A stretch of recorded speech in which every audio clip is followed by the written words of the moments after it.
Hi guys, welcome back to my YouTube channel. So as you'll know by now, or may not know, I recently purchased a 2-bedroom house.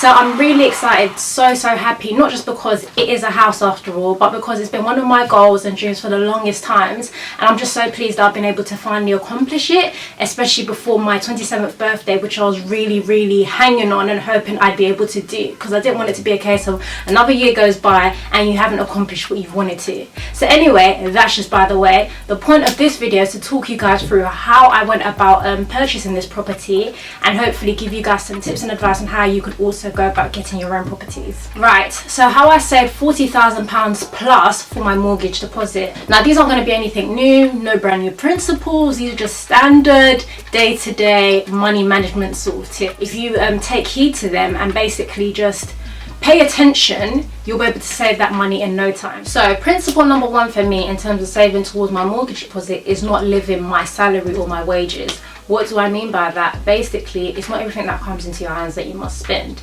Even if you're on 50k, 60k plus, it does not mean that you can afford to buy more things or buy nicer things or just splurge a bit more. Basically, cut your costs, yeah?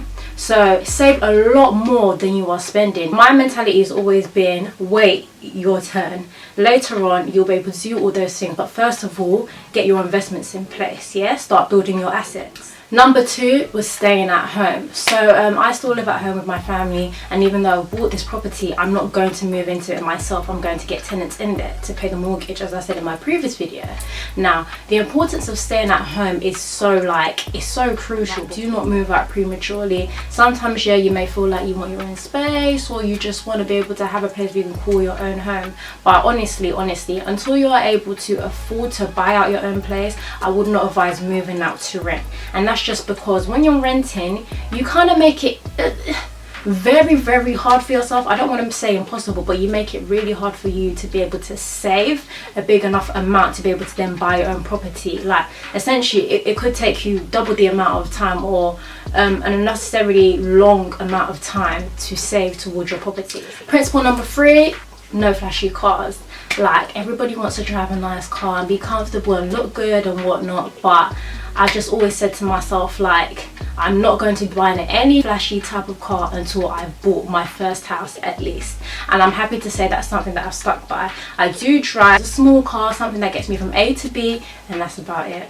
Number four, no big luxury holidays. So all those all-inclusive big like girls trips and things like that, I've completely stayed away. Every time that it's come to like booking big holidays and like I'm getting together with people, friends, and like, you know, looking at packages and stuff, I'm just like, why am I gonna go and spend like 2-3 grand on a holiday when that's easily mortgage deposit money? I'm just like, for me it doesn't make sense. Like, yeah, you're gonna have fun, you know, you're gonna build memories and whatnot, but I just feel like, again, there's a time for that. I'm not saying don't go on holidays, but you don't need to do the most. Like, it's not every day all inclusive. Like, sometimes just find a nice hotel, because at the end of the day, when you go abroad, the standard of hotels that you'll get for even like 4-star is going to be a lot higher than something you might find in the UK. So I've definitely been on nice holidays, but I'm not going to do that whole all-inclusive thing, because for me, I just feel like that's not, at this point in time, that's not something I need to be doing. Principle number 5 for me is to budget your spending. So again, it's not everything that you must do. It's not everywhere you must go. It's not every time eating out. It's not every time shopping for clothes. Even if it's high street and not luxury, all these items, they add up. So just budget yourself. Know how much you are going to spend each month. Even if it's saying to yourself, you know what, this month I'm not going to buy anything else. I'm not going to buy anything at all for myself. It's not going to kill you. Deny yourself for a period of time. It's a short period of time in the grand scheme of things, and then later you're in a position to buy something of better value to yourself. And then just overall, principle number 6, it's just being disciplined. At the end of the day, everything that I've mentioned all has the underlying factor of having discipline and sticking to what's going to build you or what's going to be better for your future. So anyway, those are some of the tips that helped me to be able to save my deposit in 2.5 years. Now, in terms of the process, right, so a bit of background to me.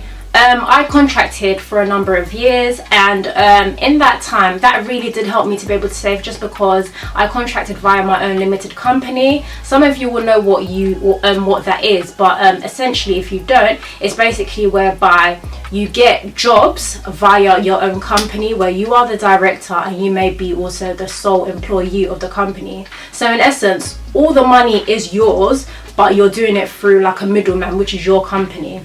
So the reason you do that is basically to be able to save on like tax and things like that. So anyway, I contracted for a while, about 2.5, 3 years. So I was able to save a lot of money during that time, and that's just because obviously all the money that has been paid as my salary essentially is going into a company business account. So that is separate to my own personal account and current account. So what I was doing is that I was paying myself the like minimum salary to be able to save more on tax, basically. So I think I was paying myself about 700 or something like that. So what I was trying to do is that I was trying to live off that salary. Yeah, of course, like £700 to live on each month is a bit unrealistic, but I worked as hard as possible to stick to that. And where I needed to take more money, I would just take that as a loan from my business account. But I always tried my hardest to put it back. So whether that be the next month, I will try and cut my costs a little bit more to be able to give that money back into the business account. Obviously, at the end of the year, you work out your dividends, you do all your taxes, and then all the money in the business account will come back to you anyway. But again, it's just that idea of discipline, basically, and being able to say, no, this is my budget, this is what I'm going to spend for the month, and I'm not going to do the most or go outside of that. So anyway, in looking for mortgages, I found that as a contractor, well, back then anyway, I found that as a contractor, getting a mortgage was going to be like extremely difficult. So that's when I decided that I would go into a permanent role just to make the process a lot easier for myself. Looking back at it now, did I need to go permanent in order to be able to get a mortgage? Probably not, because it's not like as soon as I went into the permanent role, I went straight out and got my mortgage. No, I've been in this permanent role now for about 1 year and 8 months. Also now seems that a lot of lenders are now more willing to lend to contractors. So that little bit of patience and potentially a little bit more research into it would have saved me having to move into like permanent work. So anyway, the house finding process itself, I did my thing a little bit backwards in the sense that as opposed to getting a mortgage in principle first, I first went ahead and did the viewings. Now, the only reason I went straight ahead and started doing viewings is because I've been dipping in and out of this house, you know, looking property market for a while now. So I have a good idea of what my affordability looks like. And that's in terms of what banks or lenders would be willing to loan me based on salary, based on what I'm getting and all those kind of things. So I was pretty comfortable with that figure. So I went straight ahead and started looking for property. So in terms of house viewings, literally, it only took the one day. On the day that I went to view the houses, I was meant to see 4 houses, and then the one that I've actually ended up buying was not on that list. The financial advisor that I ended up speaking to, which was from the agent that I was doing viewings with, they advised me that the houses that I was going to see weren't really great and that I probably wouldn't like any of them, but that there was one that had been put up recently and that I would really love it if I went to go and see it. After viewing that house, straight away I put down the offer. So after I put down my offer, there was a bit of negotiation. I put forward one price, then the estate agent came back and said to me, oh, the seller wasn't willing to let it go for that low. So then in the end, I put down an offer of 200,000. The seller accepted it, and that was it. The ball started rolling in terms of getting this house. After my offer had been accepted, it was time to engage a solicitor or conveyancer. You can use one or the other. They essentially do all the legal work for you. So I would advise, do not go with the solicitor of your estate agent, because obviously they're just trying to make as much money from you as they can. I'd say go around, shop around, which is what I did. I got a contact from my auntie who uses a particular solicitor, so I went ahead and used that solicitor too. So after engaging the solicitor is when I then went into looking for my mortgage. I know, so backwards. But anyway, it didn't take too long. Again, I have an auntie who deals in property, so basically I asked her for her mortgage advisor's details. I spoke to him, sort of got an idea of the types of deals that would be available to me. So I was going to go with him as my mortgage broker, who would do all the paperwork for me and all that kind of thing. But at the end, my dad did some research and found the mortgage deal that he found for me online himself. So we decided, okay, look, what is the point in going through this advisor, paying him, what was it, like £300 to do admin work, when we can go online and literally do this paperwork ourselves. At the end of the day, all the information that they're going to need to be able to submit applications for you will come from you. So they're going to be calling you, they're going to be speaking to you to get this information. So why keep them as a middleman? Just do it yourself. So upon starting the application, that actually linked us up with a company called London and Country, who are essentially mortgage advisors also, and they ended up completing the application for me for free. So that's one thing to look out for. Although there are brokers and advisors out there that will charge you, it's not a must. They charge you because they want to. After I got my mortgage in place, it was all about setting up all my insurance. So insurance in terms of buildings and contents insurance, that is a must for a property. And to be honest, that's the only mandatory insurance that you need. Your mortgage advisors or brokers may advise you to get mortgage protection, life insurance, critical illness, blah blah blah blah blah, but essentially the only one you really need is buildings and contents, and I'd say life insurance, because life insurance is a good thing to have anyway. So those are the two things that I got in place. Getting my insurance in place, it was then about signing all the contracts, the deeds and things like that. So that was done in liaison with my solicitor. So they helped me to get all those documents done and completed. And they were working with the sellers, solicitors. So yeah, there was a lot of back and forth in terms of like the legal side of things. Once all contracts had been signed, it was then about setting a date to exchange and complete. So exchanging is when the sellers and buyers contracts are exchanged via their solicitors, and then completion is the day where you've transferred your funds over to the seller and then they confirm they've received it essentially, and then you can get your keys and move into the property, if it's going to be a residential mortgage, or start setting up the process in terms of, you know, how you're going to let out the house if it's a buy-to-let property. So yes, in terms of exchange and completion, I decided to do both of mine on the same day just because I bought a property outside of London, and so going back and forth, I just thought like it wasn't worth the hassle, and that if I can do both on the same day, might as well. And also because this is not a property that I'm going to live in, this is a buy-to-let investment. So as well as exchanging and completing on the same day, I also set up different appointments with various letting agents, because I decided that because the property is outside London, I'm going to hand it over to an agent to manage for me, just because it would be a lot easier and I could have peace of mind that I have people close within the area that can manage my house for me. Once I selected the agent, which is literally a couple of days ago, handed over the keys to them, signed contracts, and now I'm just waiting for them to let me know when tenants are moving. So I'm pretty excited about that. The process has been quite long. I've definitely learned a lot about it, and it's just one of those things that no matter how much people may tell you about their experiences, you never really get the feel for it until you've done it yourself. So I'm pleased that I've been able to do that and can now share with you guys also. So that's how I did mine.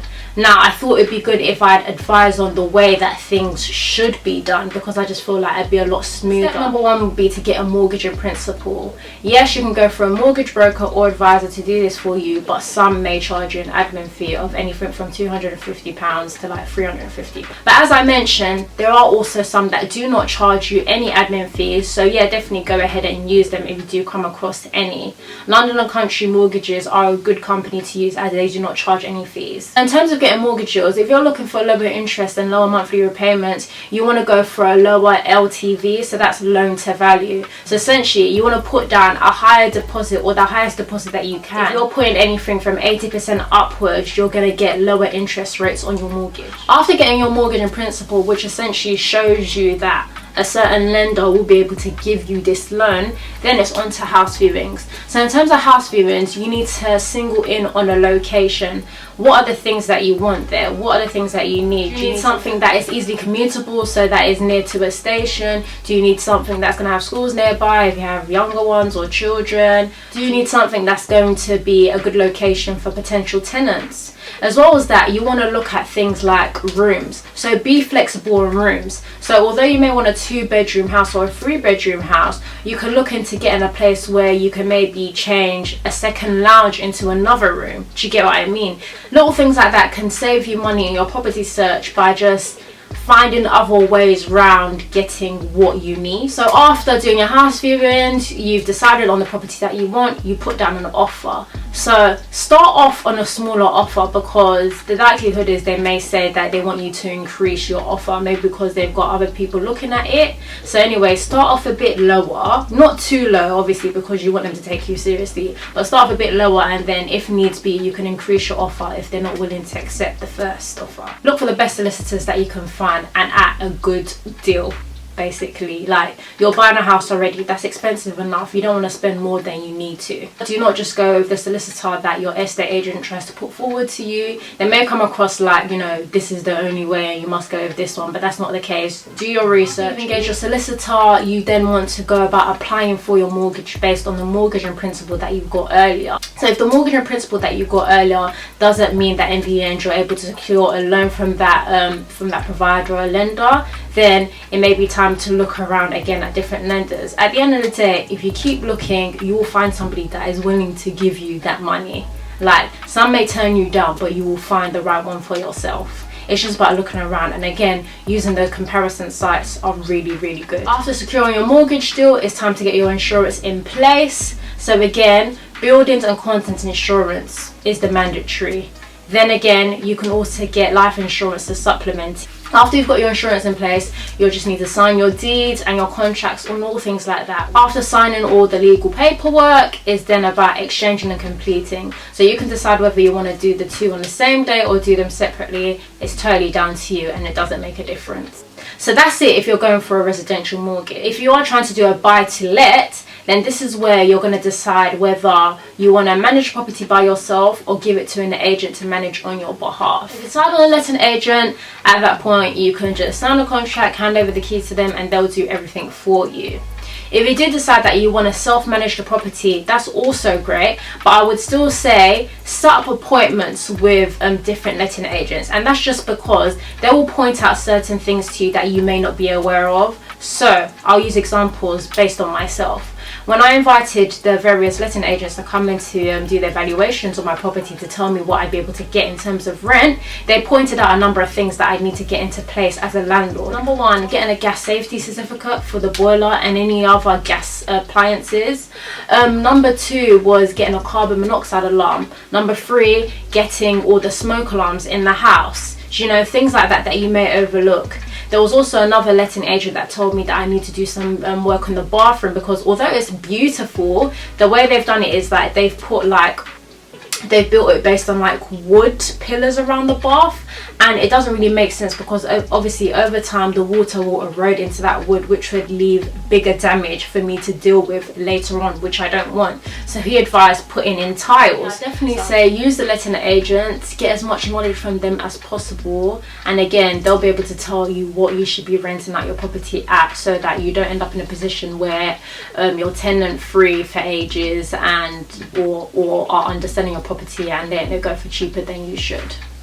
So those are my pointers. I hope you found them useful. Let me know if I've missed out on anything or if there's anything else that you would like me to cover. I also had a question sticker up on my Instagram the other day. I'll put up another over the next few days so that you guys can throw any questions my way, because I'm also going to do a Q&A in my next video answering any property specific related questions about my process or just things in general that you may want some advice on. So anyway, thanks for watching, and I will catch you in my next video. Bye.